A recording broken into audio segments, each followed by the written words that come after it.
Welcome back. Now let's test the creation of the users with email and password. So I'll go to the main activity here and I'll initialize the widgets that we create in the activity underscore main that will direct us to the sign up activity and test the result in our Firebase authentication system. Here we have two edit text and two buttons. So I'll initialize them here.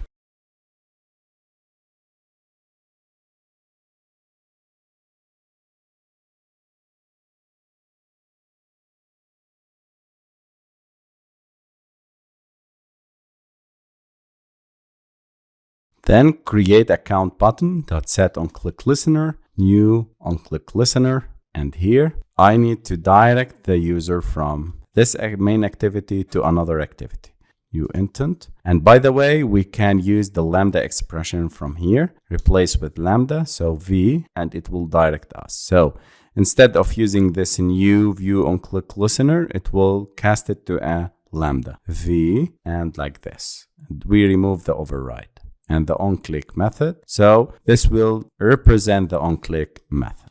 Main activity dot this and sign up activity dot class. Start activity, run, use the app and click run. Then log in to your Firebase console, then select build authentication. And this is our app. Make sure you added the internet permission to your manifest.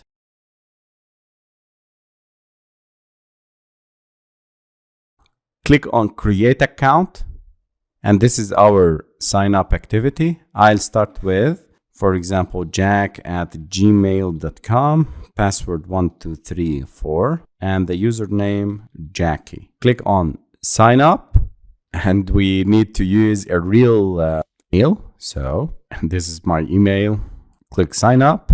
Let's go to the Firebase console, refresh. And nothing happened because I need to add the password. It's minimum like 6 characters. So I'll use 4, 5, 6, 7, 8. So the password is from 1 to 9.